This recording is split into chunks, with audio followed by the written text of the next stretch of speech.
Hello, this will be a demonstration of Proposition 5 from Book 2 of Euclid's Elements, which states that if a straight line be cut into equal and unequal segments, the rectangle contained by the unequal segments plus the square on the straight line between the points of section will equal the square on the half. This is just about as bad as it gets, so let's draw this out. All we are given is a straight line, A, B, cut at point C, such that AC and CB are equal. That is to say that the point C bisects the straight line AB. And it is also cut at another point, D, such that AD and DB are not equal.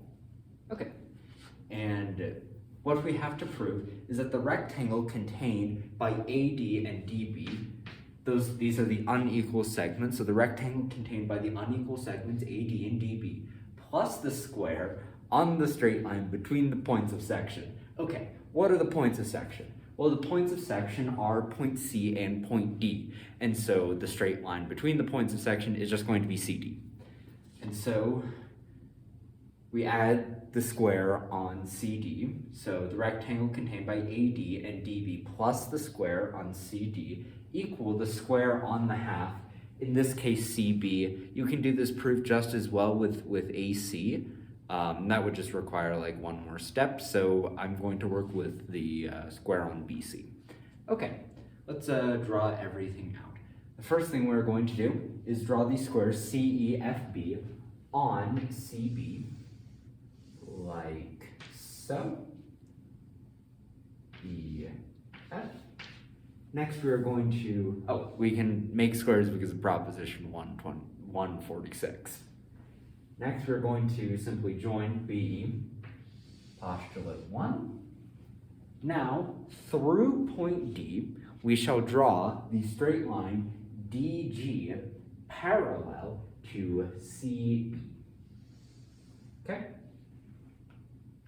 Point G will be down there, and the point H will be the point at which DG and BE intersect. Now through point H, we shall draw KM. M will be over here. K will be all the way over here, and we will call this point L. And we will draw through point H the straight line KM parallel to AB. Oh, I think I forgot to say, yeah, okay. Sorry, forgot to say this whole step out. Through point D, we draw DG parallel to CE or BF. Next, through point H, we draw KM parallel to AB or EF. And now, through point A, we draw AK. So the point K is going to be the point at which the parallel line through point H and the parallel line through A intersect. We are going to draw through point A, the straight line AK parallel to CL or BM. Okay. Again, all of our construction just done in one step.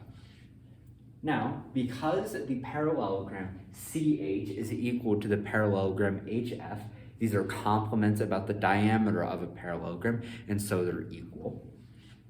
We can say that the parallelogram CM is equal to the parallelogram DF.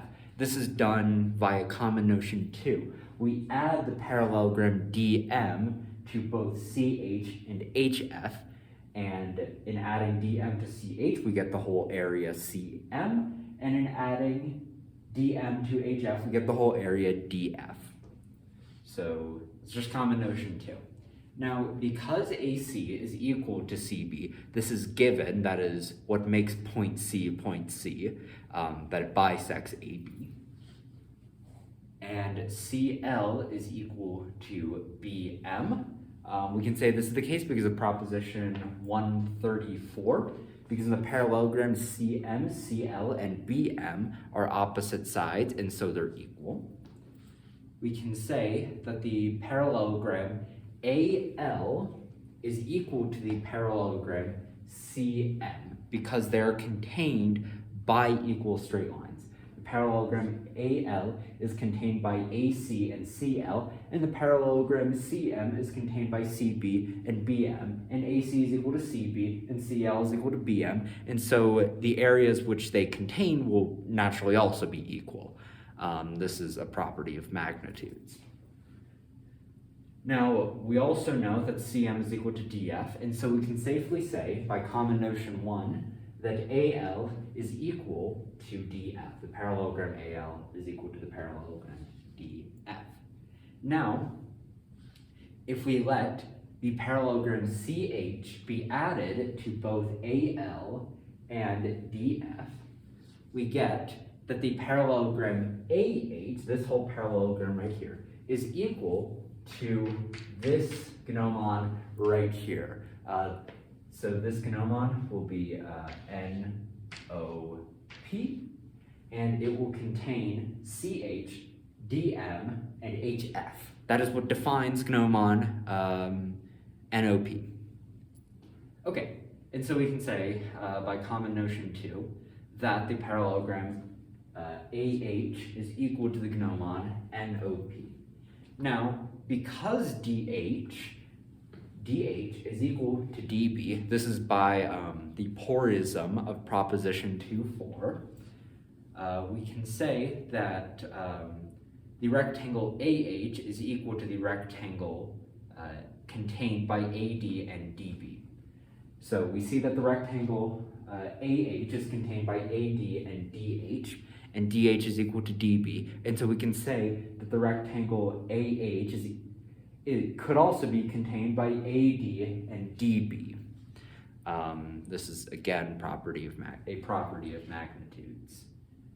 And again, by common notion 1, because both the gnomon NOP and the rectangle AD times DB are both equal to the rectangle AH, we can say that the rectangle AD times DB is equal to the gnomon NOP. Now, because the parallelogram LG is a square, we know this by the porism of Prop 2.4, and furthermore, because we know LH is equal to CD, this is by proposition 134, these are opposite sides of the parallelogram CH, we can say that the square LG is equal to the square on, did I say the square on LG? It's simply the square LG is equal to the square on CD. Cool. Now we shall let that be added to both sides of this. And so we can say that the gnomon NOP plus the square LG is equal to the rectangle AD times DB plus the square on CD. This is common notion 2. And furthermore, we know that the gnomon NOP plus the square LG simply make up the whole square CEFB. This is self-evident.